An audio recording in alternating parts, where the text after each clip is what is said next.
Ilmi namaa kun gammadee jiraachuudhaaf jecha waan gammachuunaaf argamsiisa jedhu hunda jala fiigaa oola.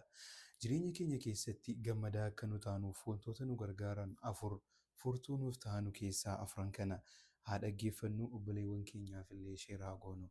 Inni duraa arridaa biqadaa'illah. Waan Rabbiin subhaanahu wa ta'aalaa siif qoode jireenya keessatti waan Rabbiin hiree siif godhe jaallattee fudhachuudha. Namni waan Rabbiin isaaf qoode jaallatee fudhatu qalbiin isaa haara galfatee tasgabbaa'aa ta'ee jiraata.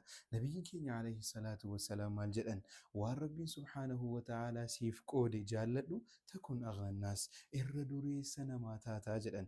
Namni waan Rabbiin hiree isaaf godhe qooda Rabbiin isaaf qoode jaallatee ittiin of ga'ee gammadee fudhate yeroo hunda gammadaa ta'ee of ga'ee jiraata.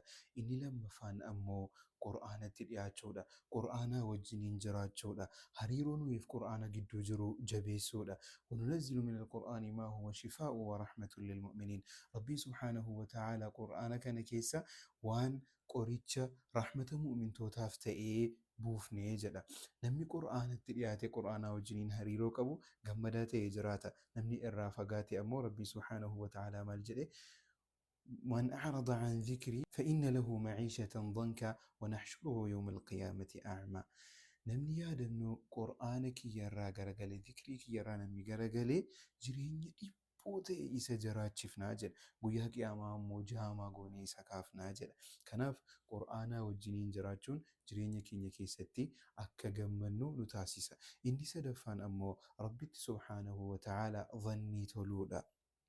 Namni waan Rabbiin isaaf godhe haala hamaa keessatti illee yoo jiraate Rabbiin subhaanahu wa ta'aalaa waan kana khayriidhaaf naaf godhee jedhee Rabbitti dhannii tolu yaada tolu yeroo hunda qalbiin isaa tasgabbaa'aa ta'ee jiraata. Rabbiin subhaanahu wa ta'aalaa maal jedha? Ana cinda dhanni abdii bi. An bakka gabrichi kiyyatti na yaadeen jiraa jedha. Yoo khayriitti yaade falahu khayriitti isaaf ta'a jedha. Yoo sharriitti yaades ammoo akkasuma sharriitiyyuu isaaf ta'a jedha. Kanaaf dhannii Rabbitti haa tollu. Inni afuraffaanii fi qabxii inni xumuraa ammoo namatti tola haa oollu.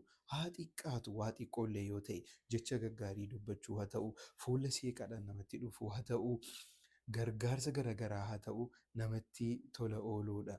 Rabbiin subhaanahu wa ta'aalaa jireenya gammachuu ta'e gammachuudhaan guutamee duniyaa fi akhiraa ittiin milkaa'uuf nu haa jiraachisu. Obboleewwan keetiif illee sheer gochuu hin dagatin.